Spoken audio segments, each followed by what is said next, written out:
नमस्कार आप सभी का श्री राम ऑनलाइन क्लास में। तो 11वीं कक्षा के लिए हिंदी विषय में आज हम पढ़ेंगे मीरा कवियत्री के द्वारा रचित कविता का दूसरा पाठ है। ये पहला पाठ जो हमने पढ़ लिया था, दूसरे पाठ का पहला भाग पूरा हो गया था। आज पढ़ेंगे दूसरा भाग। तो क्या है इसमें कि पग घुंघरू बांधी मीरा नाची। मीरा जो है वो अपनी भक्ति के बारे में, अपनी आस्था के बारे में बता रही है कि पग घुंघरू बांधी मीरा नाची। मीरा कहती है कि मैंने अपने पाँव में घुंघरू बांध लिए हैं और मैं बड़ी खुशी के साथ जो है भगवान के सामने नृत्य कर रही हूँ, नाच रही हूँ। मैं तो नारायण सु आप ही हो गई साची। कहते हैं मैंने अपने आराध्य, उनका नारायण कौन था? श्री कृष्ण। कहते हैं मैंने अपने आराध्य श्री कृष्ण के सामने जो है सच्चे समर्पण को सिद्ध कर दिया है। लोग कहे मीरा भई बावरी। तो लोग क्या कहते हैं कि मीरा जो है वो बावरी हो गई है, मीरा बावली हो गई है। न्यात कहे कुल नासी। न्यात का मतलब उसके कुटुंब, परिवार के लोग, सगे संबंधी। तो परिवार के लोग जो है उसे कहते हैं कि ये कुल का नाश करने वाली है। उस समय मीरा जो है राजपूत परिवार से संबंध रखती थी और राजपूत परिवार उस समय के अंदर जो है महिलाओं को इतनी आज़ादी नहीं देता था। वो महिलाओं को घर की चारदीवारी के अंदर कैद रखते थे।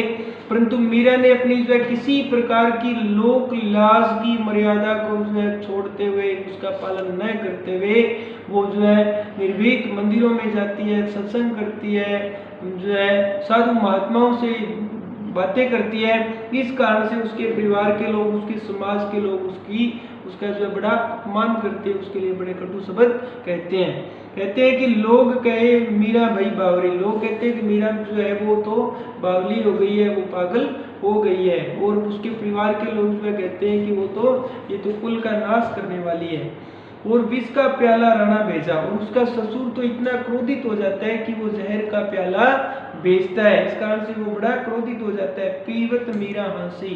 परंतु मीरा जो है उस विष के प्याले को हंसी के साथ पी जाती है। और मीरा का उस प्रभु की कृपा से कुछ भी नहीं बिगड़ता, कुछ भी उसका नहीं नुकसान होता। तो मीरा के प्रभु गिरधर नागर। मीरा कहती है कि मेरे प्रभु तो गिरिधर यानी गिरधर पर्वत को उठाने वाले, गिरी पर्वत को उठाने वाले, धारण करने वाले, नागर, चतुर, सहज मिले अविनाशी। सहज का मतलब आसानी से, अविनाशी जो अजर अमर है, जो कभी नष्ट होने वाले नहीं है। तो क्या होता है कि मीरा कहती है कि मेरे स्वामी तो प्रभु श्री कृष्ण है और कोई उसका क्या जो है बिगाड़ सकते हैं। वह अजर अमर ईश्वर मीरा को बड़ी सहजता से, बड़ी आसानी से प्राप्त हो गए हैं।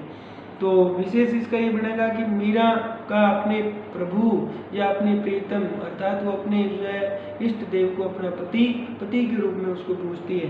कहते हैं अपने प्रीतम के प्रति संपूर्ण समर्पण भाव जो है उनके शब्दों में, ध्वनि में जो है प्रकट हो रहा है। मीरा को संसार की कोई जो है वो चिंता नहीं है। इसके साथ साथ वो विष के प्याले को भी पी जाती है और भक्ति में पूरी तरह से लीन है। भाषा राजस्थानी है, न्यात, सुन और इस प्रकार के ये शब्द जो है वो शब्द राजस्थानी भाषा के शब्द है। और इनके आने से बड़ी जो है लयात्मकता, बड़ी जो है गीति काव्य के रूप जो है ध्वनि सुनाई दे रही है। और प्रभु श्री कृष्ण से मिलने की प्रबल भावना को जो है मीरा ने इसके माध्यम से प्रकट किया गया है। शांत रस है इसमें और पद की रचना ब्रज भाषा में की गई है। तो ये हमारा दूसरा जो है दूसरी कविता मीरा। आज के लिए बस इतना ही। नेक्स्ट वीडियो में हम कल इसके आगे वाली कविता के बारे में चर्चा करेंगे। और उस कवि का नाम है राम नायक त्रिपाठी और उसकी जो है कविता हम पढ़ेंगे। तो आज के लिए बस इतना ही। धन्यवाद आप सभी का।